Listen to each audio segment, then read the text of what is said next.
లూకా సువార్త 10వ అధ్యాయము. అటు తరువాత ప్రభువు 70 మంది ఇతరులను నియమించి తాను వెళ్ళబోవు ప్రతి ఊరికిని ప్రతి చోటికిని తనకంటే ముందు ఇద్దరిద్దరినిగా పంపెను. పంపినప్పుడు ఆయన వారితో ఇట్లనెను, కోత విస్తారముగా ఉన్నది గాని పనివారు కొద్దిమందియే.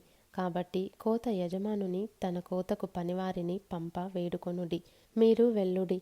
ఇదిగో, తోడేళ్ల మధ్యకు గొర్రెపిల్లలను పంపినట్టు నేను మిమ్మును పంపుచున్నాను. మీరు సంచినైనను జాలెనైనను చెప్పులనైనను తీసుకొని పోవద్దు. త్రోవలో ఎవనినైనను కుశల ప్రశ్నలు అడగవద్దు.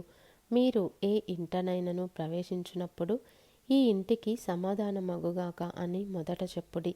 సమాధాన పాత్రుడు అక్కడ నుండిన ఎడల మీ సమాధానము అతని మీద నిలుచును, లేని ఎడల అది మీకు తిరిగి వచ్చును.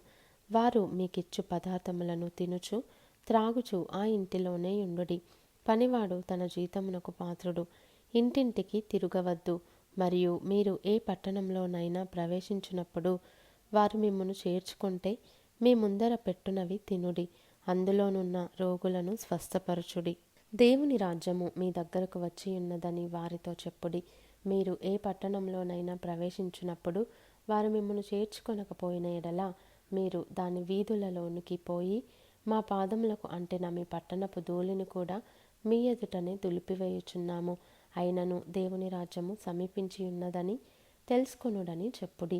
ఆ పట్టణపు గతి కంటే సొదొమ పట్టణపు గతి ఆ దినమున ఓర్వతగినదై ఉండునని మీతో చెప్పుచున్నాను. అయ్యో కొరాజీనా, అయ్యో బేత్సైదా, మీ మధ్య చేయబడిన అద్భుతములు తూరు సీదోను పట్టణములలో చేయబడిన ఎడల ఆ పట్టణముల వారు పూర్వమే గోనెపట్ట కట్టుకొని బూడిద వేసుకొని కూర్చుండి మారు మనస్సు పొందియుందురు. అయినను విమర్శ కాలమునందు మీ గతి కంటే తూరు సీదోను పట్టణముల వారి గతి ఓర్వదగినదై ఉండును. ఓ కపెర్నహూమా, ఆకాశము మట్టుకు హెచ్చింపబడెదవా? నీవు పాతాళము వరకు దిగిపోయెదవు. మీ మాట వినువాడు నా మాట వినును. మిమ్మును నిరాకరించువాడు నన్ను నిరాకరించును. నన్ను నిరాకరించువాడు నన్ను పంపిన వానిని నిరాకరించుననెను. ఆ 70 మంది శిష్యులు సంతోషముతో తిరిగి వచ్చి, ప్రభువా, దయ్యములు కూడా నీ నామము వలన మాకు లోబడుచున్నవని చెప్పగా, ఆయన, సాతాను మెరుపు వలె ఆకాశము నుండి పడుట చూచితిని. ఇదిగో, పాములను తేళ్లను త్రొక్కుటకును శత్రువు బలమంతటి మీదను మీకు అధికారము అనుగ్రహించి ఉన్నాను. ఏదియు మీకెంత మాత్రమును హాని చేయదు. అయినను దయ్యములు మీకు లోబడుచున్నవని సంతోషింపక మీ పేరులు పరలోకమందు వ్రాయబడి ఉన్నవని సంతోషించుడని వారితో చెప్పెను.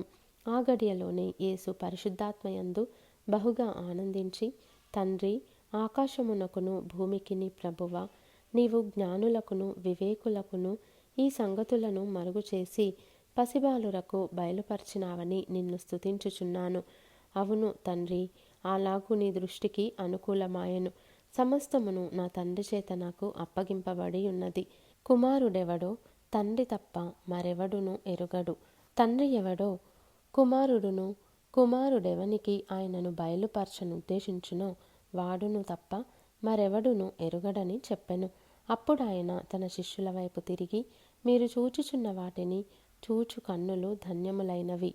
అనేక మంది ప్రవక్తలును రాజులను మీరు చూచుచున్నవి చూడగోరి చూడకయు, వినగోరి వినకయు ఉండిరని మీతో చెప్పుచున్నానని ఏకాంతమందు వారితో అనెను. ఇదిగో, ఒకప్పుడు ధర్మశాస్త్రోపదేశకుడొకడు లేచి, బోధకుడా, నిత్యజీవమునకు వారసుడనగుటకు నేనేమి చేయవలెనని ఆయనను శోధించుచు అడిగెను. అందుకాయన, ధర్మశాస్త్రమందేమి వ్రాయబడి ఉన్నది? నీవేమి చదువుచున్నావని అతనిని అడుగగా, అతడు, నీ దేవుడైన ప్రభువును నీ పూర్ణ హృదయముతోనూ నీ పూర్ణ మనస్సుతోనూ నీ పూర్ణ శక్తితోనూ నీ పూర్ణ వివేకముతోనూ ప్రేమింపవలెననియు, నిన్ను వలె నీ పొరుగువాని ప్రేమింపవలెననియు వ్రాయబడి ఉన్నదని చెప్పెను.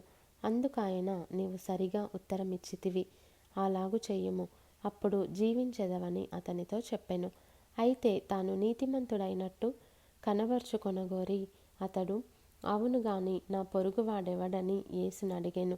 అందుకు యేసు ఇట్లనెను, ఒక మనుష్యుడు యెరూషలేము నుండి యెరికో పట్టణమునకు దిగి వెళ్ళుచు దొంగల చేతిలో చిక్కెను.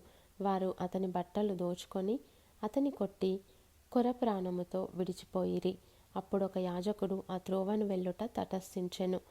అతడు అతనిని చూచి ప్రక్కగా పోయెను. అలాగుననే లేవీయుడొకడు ఆ చోటికి వచ్చి చూచి ప్రక్కగా పోయెను.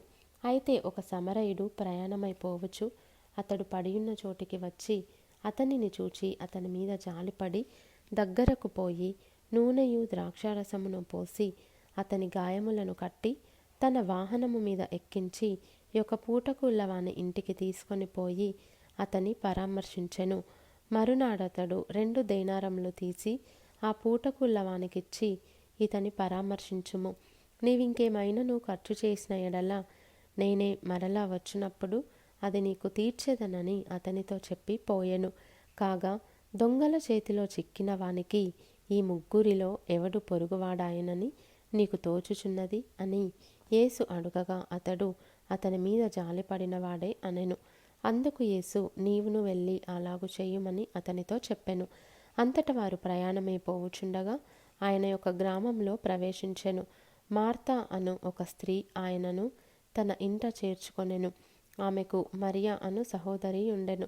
ఈమె యేసు పాదముల యొద్ద కూర్చుండి ఆయన బోధ వినుచుండెను. మార్త విస్తారమైన పని పెట్టుకొనుట చేత తొందరపడి ఆయన యొద్దకు వచ్చి, ప్రభువా, నేను ఒంటరిగా పనిచేయుటకు నా సహోదరి నన్ను విడిచిపెట్టినందున నీకు చింతలేదా? నాకు సహాయము చేయుమని ఆమెతో చెప్పుమనెను. అందుకు ప్రభువు, మార్తా మార్తా, నీవనేకమైన పనులను గూర్చి విచారము కలిగి తొందరపడుచున్నావు. గాని అవసరమైనది ఒక్కటే. మరియా ఉత్తమమైన దానిని ఏర్పరచుకొనెను. అది ఆమె యొద్ద నుండి తీసివేయబడదని ఆమెతో చెప్పెను.